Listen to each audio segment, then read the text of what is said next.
ಎಷ್ಟು ಟೋಟಲ್ ಇದು ಫೆನ್ಸಿಂಗ್ ಇರೋದು ಫೆನ್ಸಿಂಗ್ ಇರೋದಾ ಸುಮ್ಮನೆ ಹಾಕ್ಯಾರ ಸ್ವಲ್ಪ 16 ಎಕರೆನಾ 15 ಐತೆ ಐತೆ ಅವುಲ್ ಹಸರು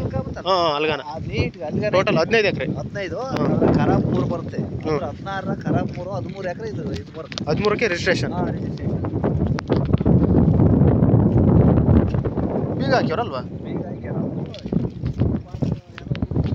13 ಎಕರೆ ರಿಜಿಸ್ಟ್ರೇಷನ್ನು 2 ಎಕರೆ ಖರಾಬ್ ಫುಲ್ ಫೆನ್ಸಿಂಗ್ ಮಾಡಿಸಿ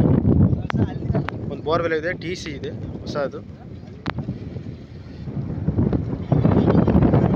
ಸುತ್ತ ಫೆನ್ಸಿಂಗ್ ಮಾಡಿಸ್ಯವ್ರೆ ಫೆನ್ಸಿಂಗ್ ಆ ಕಡೆಗೆ 2 ಎಕರೆ ಇದೆ 13 ಎಕರೆ ಟೋಟಲ್ 15 ಎಕರೆ ಬರುತ್ತೆ 13 ಎಕರೆ ರಿಜಿಸ್ಟ್ರೇಷನ್ನು 2 ಎಕರೆ ಖರಾಬ್ ರೋಡ್ ಅಟ್ಯಾಚ್ ಹಿರಿಯೂರು 30 ಕಿಲೋಮೀಟರ್ ಆಗುತ್ತೆ ಚಿತ್ರದುರ್ಗ 15 ಕಿಲೋಮೀಟರ್ ಆಗುತ್ತೆ ಇಲ್ಲಿಂದ ಫೆನ್ಸಿಂಗ್ ಗೇಟು